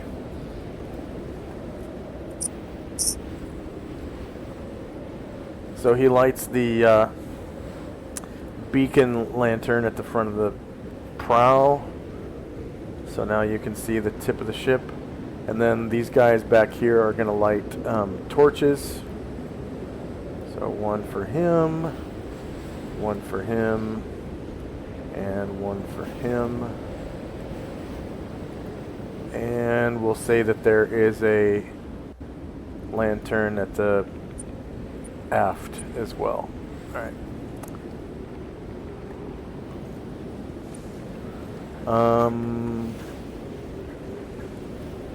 And then, so yeah, after seeing all these torches and lanterns light up, what's Shinzo doing?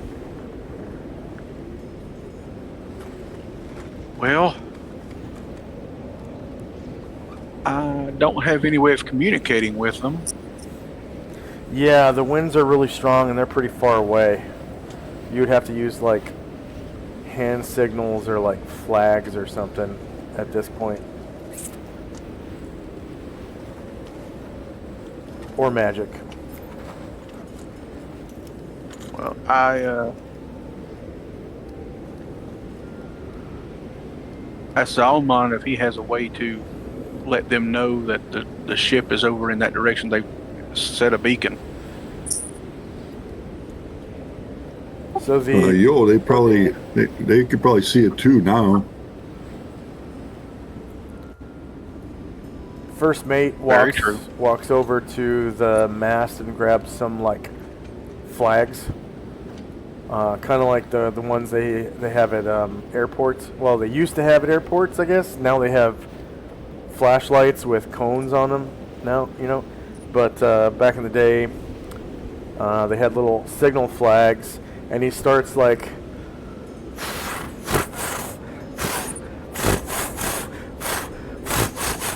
signaling with these flags in the wind, and they're like fluttering, you know. And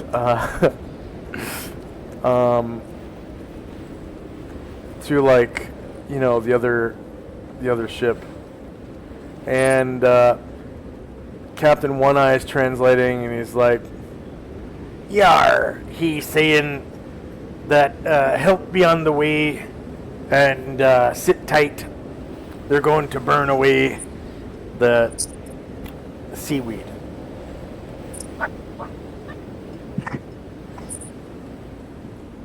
All right. Anything else for Shinzo? No, sir. Okay. Shandrak. I'm gonna have to reboot. So Shandrak. Mm-hmm. Shinzo, did you say something? Yes, I'm gonna have to reboot. I'll be right back. Okay. Shandrak. Alright. Shandrak. Yeah. So he kind of says to Thaluda, so the path looks like is extended. She said for you to take me to the end of it. Will you continue forward?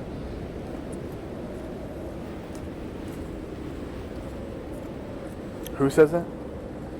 Shandrak to Thalu. It's like, look, the path is extended forward, and Chai did say to take me to the end of the path. He gets this confused look on his face and looks at you with his big blue eyes and says,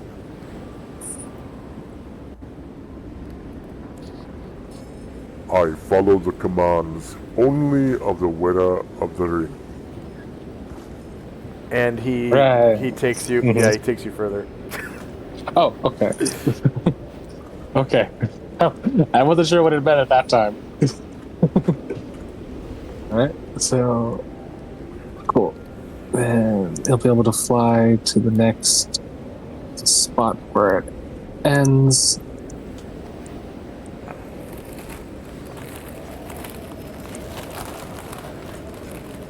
And Shandrak will again, with his left hand, point down and try to carve a path with the fireball from his staff.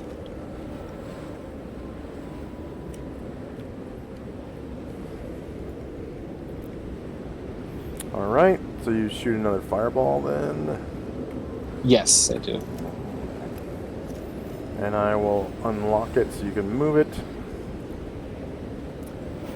And I will also subtract one more charge from your staff.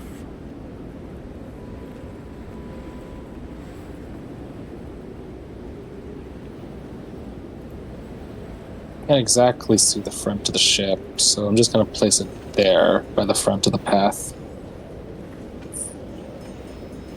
Just to be safe. Right. And I'll lock placement and extend the line.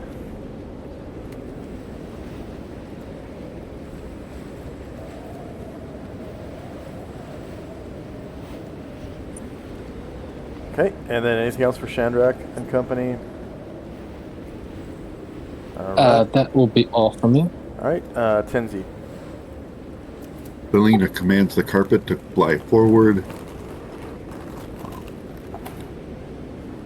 She gets to adjacent to the Lud and Shandrak, and she will cast another delayed blast fireball. Okay. Oh, and I forgot to give her the 350 points for the one she cast last time. So as she casts this one, she gets another 350 points. And you free the ship. Yeah. Yep. Yeah. So now all three ships are well and freed. And you are able to travel the rest of your... 216 miles, was it? Oh yeah, something like that.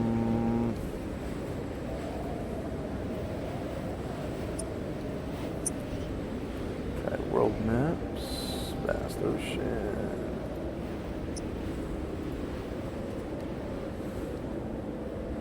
And nothing happens for the rest of the day.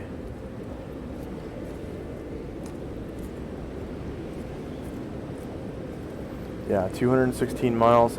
So to the end of this map, it is 11:1. So that leaves 105 miles on the next map.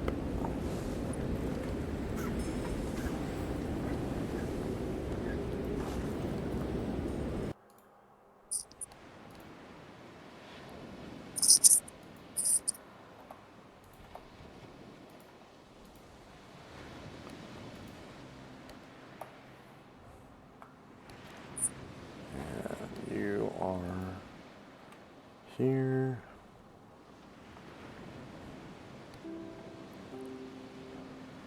Oh.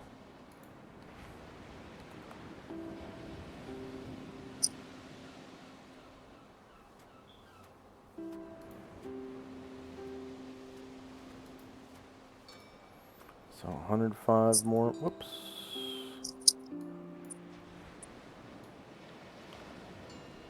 105 more miles.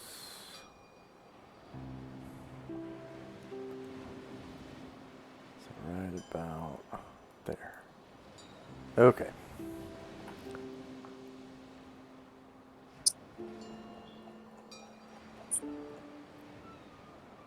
And now we are back to rolling encounters.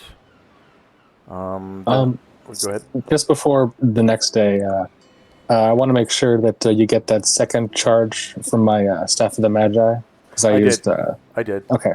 Yeah, Just making right sure. as you were casting it, I edited the magic item handout for that. Thank you for checking. And so random encounters, aquatic, saltwater, and temperate service, and it is February the 14th. 1285. Still winter. Alright, so today's sailing is favorable.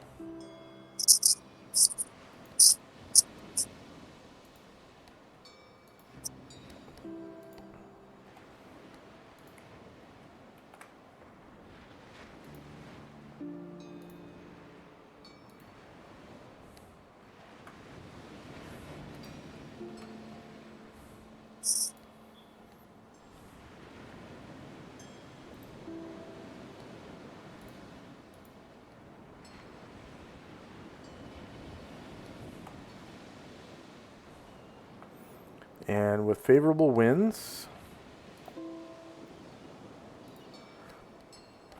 galleon is able to sail over a period of 24 hours, 144 miles.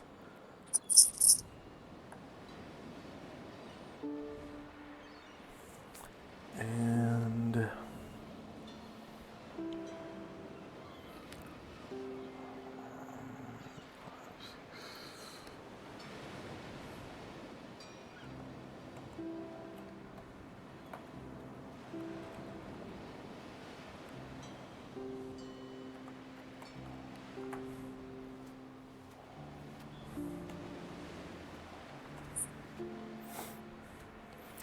okay, so after just 36 miles at approximately 1 p.m., you locate what appears to be a drifting galleon.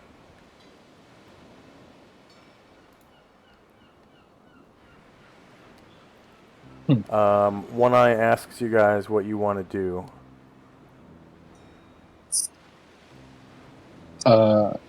Do you have any people with spyglasses that you can get a good look? Are there any men on the ship?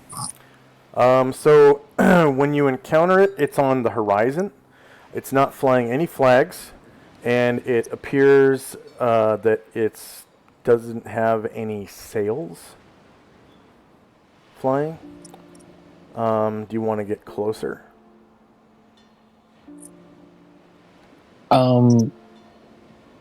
Yeah. Is it still it's like on our path as we kind of as we go? Let's see.